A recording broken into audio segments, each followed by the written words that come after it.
का कीमती कोयला जल रहा है, प्रदूषण फैल रहा है, माइनिंग एरिया में भी प्रदूषण। 10 minutes.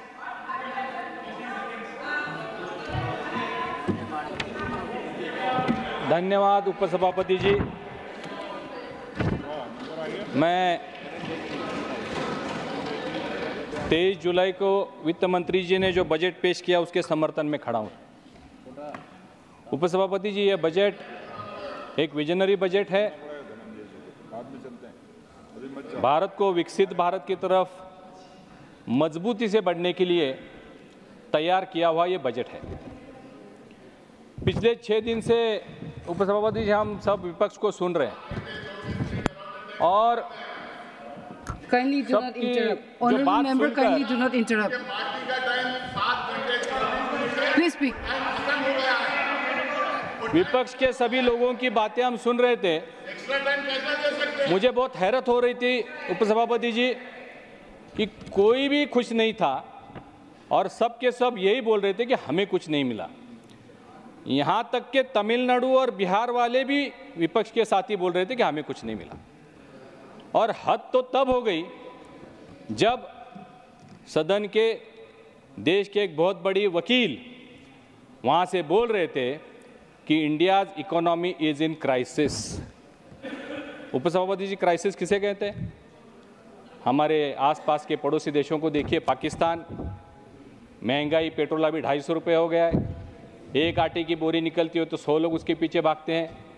फ्रांस के राष्ट्रपति जी ने इस्तीफा दे दिया, बोले कि मैं ये देश चला नहीं सकता हूँ, उसे क्राइसिस कहते हैं। लेकिन हमारे देश में जो उन्होंने यहाँ पे आपत्ति जताई, जो क्राइसिस चल रहा है, सभापति जी मैं कुछ आंकड़े आपके सामने रखना चाहता हूँ।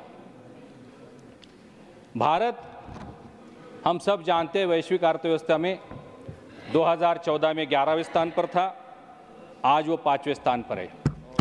और ये 5वें स्थान पर कैसे आया सभापति जी? क्योंकि ये देश विकास की ओर बढ़ रहा है, विकसित भारत की ओर बढ़ रहा है। हमने देखा जब जीएसटी कानून लाया गया 2017 में, जब जीएसटी कानून लाया गया था तब जीएसटी का महीने का कलेक्शन 35,000 करोड़ था। पिछले महीने जून के 2024 महीने का अगर हम जीएसटी कलेक्शन देखेंगे तो मैडम 2 लाख करोड़ रुपया जीएसटी कलेक्शन हुआ है। 2 लाख करोड़। ये कैसा क्राइसिस है? मैं उनसे जानना चाहता हूं।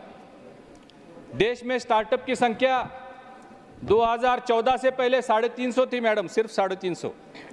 आज भारत में 1,07,000 स्टार्टअप्स है, जिसमें कई सारे रोजगारों की भी संधि उपलब्ध कराई गई है। आईटी जो इनकम टैक्स भरने वाले थे उनकी संख्या 2 गुनी हो गई है मैडम। पर कैपिटा इनकम की बात वहाँ से बहुत बार चली। 2014 से पहले हमारे देश के लोगों की पर कैपिटा इनकम 76,000 थी, आज वो 2,12,000 हो गई है। ये कैसा क्राइसिस है, ये हम जानना चाहते हैं मैडम। कुछ आंकड़े और भी मैं बताना चाहूँगा। ये महंगाई की भी बात करते हैं, क्राइसिस की बात करते हैं। हमारे देश में 2014 से पहले 2013-14 के साल में 4 व्हीलर्स की जो बिक्री हुई थी वो हुई थी मैडम 18 लाख, और आज 2024 में जो 4 व्हीलर कार्स की बिक्री हुई है वो है 42,18,746, 4 गुना। ये कैसा क्राइसिस है? 2 व्हीलर का जो सेल, 2 व्हीलर की बिक्री जो 2014 में हुई थी वो 1,14,000 थी, आज 2024 में 1,79,740 है, 3 गुना। ये कैसा क्राइसिस है मैडम? सिर्फ इलेक्ट्रिक बाइक्स का अगर हम यहाँ पे सोचें तो पिछले 1 साल में 9,10,000 इलेक्ट्रिक व्हीकल्स की बिक्री हुई है। ये कैसा क्राइसिस है? हमारे देश में टूरिज्म बढ़ रहा है, टूरिज्म के आंकड़े यहाँ पे दिए गए।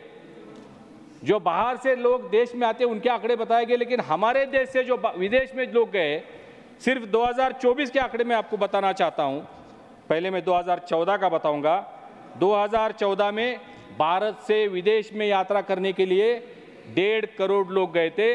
2024 में ये संख्या 7.5 करोड़ है मैडम। लोगों की स्पेंडिंग कैपेसिटी बढ़ गई मैडम, क्योंकि लोगों का इनकम बढ़ गया है।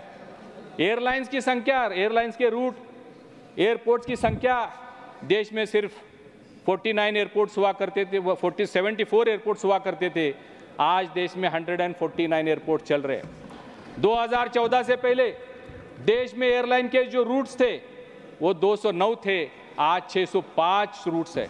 और सबसे मजे की बात आपको बताऊं, आप सभी महसूस कर रहे होंगे, एयरलाइन का कोई भी टिकट आज आप खरीदने जाओ तो टिकट मिलता नहीं है, सारी फ्लाइटें फुल चल रही है। 609 रूट डोमेस्टिक चल रही है। और सबसे पहले जिसका बुकिंग होता है वो है बिजनेस क्लास। ये क्यों हो रहा है मैडम? क्योंकि लोगों की स्पेंडिंग कैपेसिटी बढ़ चुकी है। उन्होंने और एक बात कही मैडम कि उन्होंने कहा देश की हमारी इतनी बड़ी जनसंख्या है, 144 करोड़ लोग हैं, और बेरोजगारी का जो परसेंटेज उन्होंने बताया, आप रिकॉर्ड चेक कर लीजिए, उन्होंने बोला 83% लोग बेरोजगार है। 83% लोग बेरोजगार कैसे हो सकते हैं मैडम? तो ये देश कैसे चलेगा? ये देश कैसे चल रहा है? इतने सारे फैक्ट्रियां कैसे चल रही है? ये जो इतनी सारी 4 व्हीलर की बिक्री हुई, 2 व्हीलर की किसने बनाई है?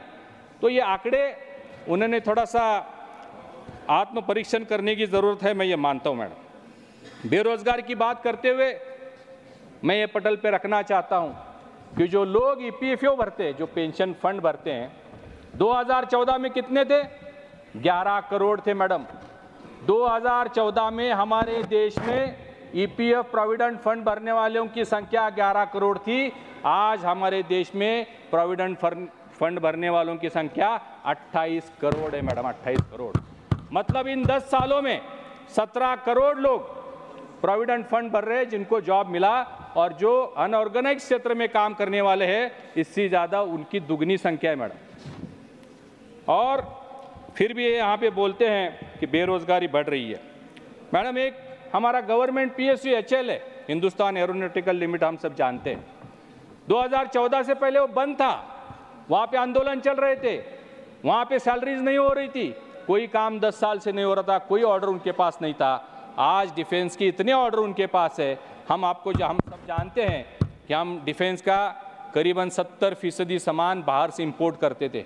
आज हमारी स्थिति ये है कि हम 96% इंडिजिनियस बन चुके हैं और हम विदेशों को भी एक्सपोर्ट करते हैं। और एचएल का मैं इसलिए जिक्र कर रहा था कि आज एचएल में पूरे पिछले आगे 5 साल के ऑर्डर्स उनके पास है मैडम। आज हमारे देश में डिफेंस के लिए मिग विमान बनाए जा रहे हैं, हॉक बनाए जा रहे हैं, सुकोई जैसे विमान भी हमारे देश में निर्माण हो रहे हैं। जो चॉपर्स और हेलीकॉप्टर्स होते हैं मैडम, ध्रुव जैसा चॉपर, चीता जैसा चेतक, ये सारे चॉपर्स हमारे देश में इंडिजिनियसली बन रहे हैं। और आईएनएस विक्रांत मैडम, जिस पर इतना बड़ा जहाज है कि उस पर 5 हवाई जहाज बैठते, आईएनएस विक्रांत भी 100% इंडिजिनियस हमारे देश में बना, हमारे लोगों ने बनाया। और ये बोल रहे बेरोजगारी यहाँ पे चल रही। मैं किसानों की बात करना चाहूँगा मैडम। किसानों के बारे में इन्होंने कहा कि इसके लिए कुछ भी नहीं है। मैं कोऑपरेटिव सेक्टर से आता हूँ, मैं कोऑपरेटिव सेक्टर की बात करूँगा मैडम। कोऑपरेटिव मंत्री यहाँ पे बैठे थे। पैक्स के लिए पहली बार सहकारिता मंत्रालय ने कुछ किया है। सहकारिता मंत्रालय पहली बार स्थापन हुआ है। हमारे नेता अमित भाई शाह जी के नेतृत्व में ये सहकारिता मंत्रालय शुरू हुआ। उन्होंने कई सारे कोऑपरेटिव्स को जीवन दान देने का काम किया। मैं शुगर इंडस्ट्री से भी आता हूँ, मैं शुगर इंडस्ट्री की बात करूँगा। पिछले 25-30 सालों से शुगर इंडस्ट्री पे एक बहुत बड़ा संकट आया था, वो था इनकम टैक्स का। जो शुगर कैन क्रश होता था, जो शुगर बनती थी, शुगर कैन का पेमेंट करने के बाद जो प्रॉफिट होता था वो कोऑपरेटिव सेक्टर वो किसानों को देते थे।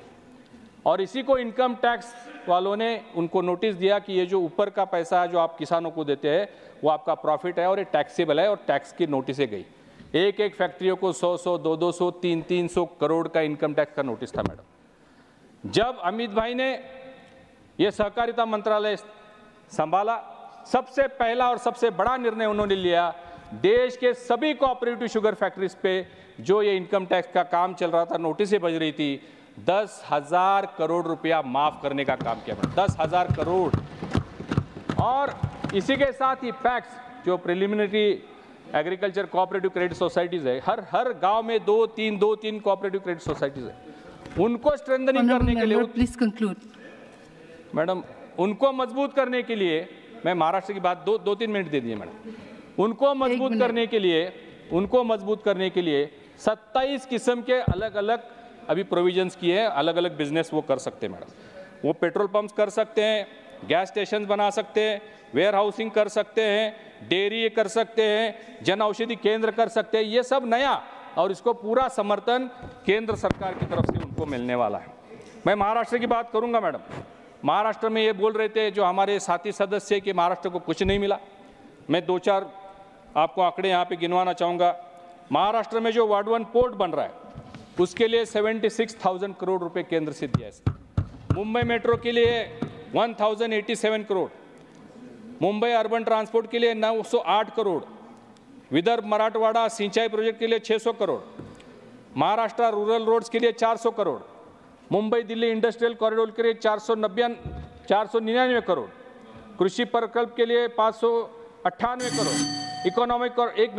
Economic corridor 467 crore, MMR green urban mobility 150 crore, Nagpur metro 683 crore, Nag नदी के लिए 500 करोड़, पुणे मेट्रो के लिए 814 करोड़, मुला मुठा रिवर के लिए 690 करोड़, और महाराष्ट्र के जो रेल प्रोजेक्ट्स है उसके लिए 15,940 करोड़ दिए मैडम। बस मैं खत्म कर रहा हूँ। पोषण अभियान के लिए 1700 करोड़। रविचंद्र मैं शेयर करके खत्म। Thank you sir, thank you madam. ఉపసభాపతి మహోదయ్, thank you. 2024 honourable speaker 15 seconds. विपक्ष के कुछ साथी बोल रहे थे कि निर्मला जी का ये आखिरी भाषण है। मैं उस पर कहना चाहता हूँ अभी बहुत काम बाकी है। जिंदगी की असली उड़ान अभी बाकी है, हमारे हौसलों का इंतहाम अभी बाकी है। अभी तो नापी है मुट्ठी भर जमीन, आगे तो सारा आसमान बाकी है। जय हिंद, जय महाराष्ट्र।